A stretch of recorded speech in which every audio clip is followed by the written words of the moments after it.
Peak is a co-op climbing game where you find yourself stranded on an island after the plane you and your friends were riding crashed. Your goal is to escape from this island, traversing through a series of 6 different biomes while foraging for food, medical supplies, and other tools to help you along the way.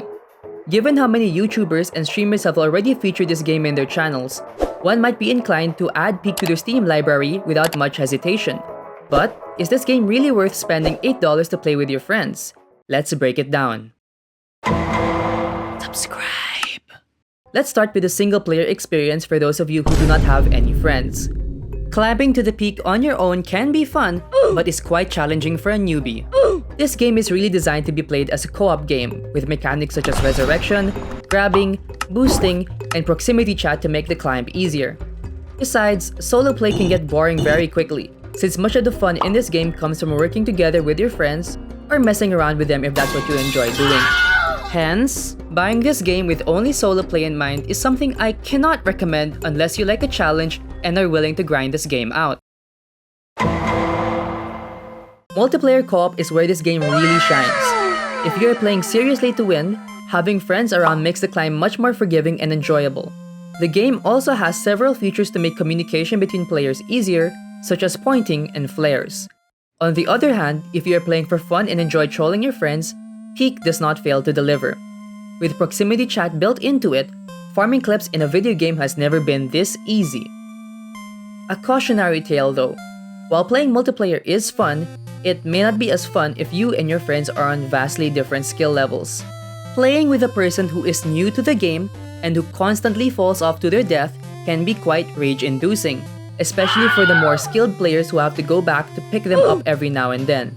Not uncommon either is a scenario where your friend forgets to hoist you up when you're barely out of stamina, and so you tumble to your death. All this is to say that the experience you get out of playing this game depends on what kind of players you and your friends are, and how well you communicate, so do keep these in mind.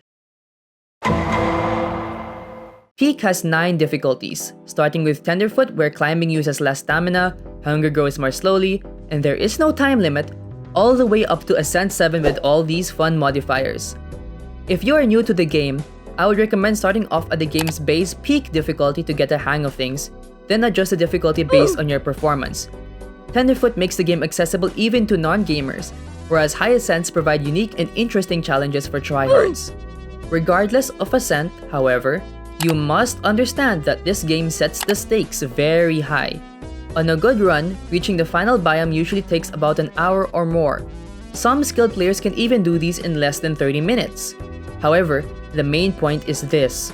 If you fail at the end, you will lose all your progress and you will have to restart from the first level since there are no checkpoints.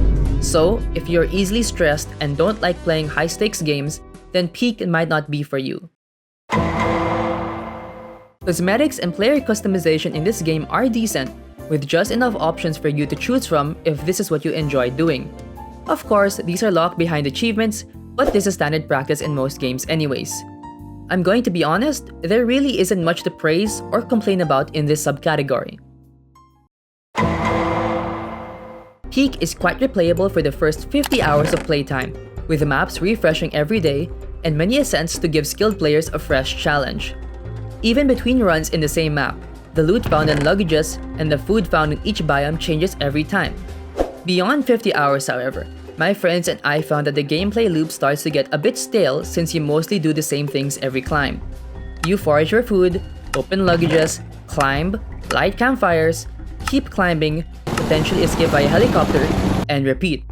The developers did mention, however, that there will be future updates to this game with more items to play with and even enemies to fight, so my assessment may be subject to change in the future. Now for performance and graphics. To put it bluntly, Peak in its current state is far from perfect in this category. Firstly, optimization is somewhat botched. My laptop has an AMD Ryzen 5500U with integrated graphics, equating to 16GB of RAM and 512MB of video RAM. This performs about the same as 11th generation i5 Intel processors such as the i5-1135G7 and i5-1145G7. However, even with these specs, I can barely get 35 frames per second on 720p resolution and with all video settings set to low. This is not ideal, but is still workable. Of course, I'm just using my laptop as the base comparison since some gamers do not have a dedicated setup just for playing games. However, if you do have better specs, then this game will definitely run better. Besides this, Peak also has many game-breaking bugs that have not yet been fixed. This includes glitches such as 1. Getting stuck in the lobby camera, 2. Getting stuck on 0 FOV and not seeing anything, 3. Backpacks disappearing into thin air, and 4. Items disappearing into the floor when you drop them. In a serious playthrough, these bugs can be frustrating to deal with. Fortunately, the devs are aware of these bugs and are working to fix them in future patches. While it definitely won't win any awards, the sound design and music in Peak is good. The ambient music suits the theme of each biome well, and the sound effects are clear. They get the job done, nothing else has to be said. Now to answer the most important question. Is this game worth its stated price? At a price point of $8, I would say that Peak is affordable even when not on a sale. When it is on a sale, it costs around $5. This amounts to a 38% discount. $5 for a game like this is quite cheap. My recommendation therefore is this. If you really want it, buying Peak at full price is justifiable. However, if you are more frugal and are willing to wait, then waiting for a sale is a better choice. Overall, I would give Peak a rating of 8 out of 10. As a multiplayer co-op game, Peak definitely hits home gameplay-wise. You can have lots of fun with your friends playing this game. The sound design is also decent. However, the game's performance and existing bugs do hold it back at the moment. For the price you are getting, I would definitely recommend this game if you have friends to play with. Otherwise, if you plan to just play this game in single player, I would personally recommend holding off for a sale. Thank you very much for watching. If you enjoyed this video, please consider liking and subscribing. It's free and you can always unsubscribe later. Bye bye!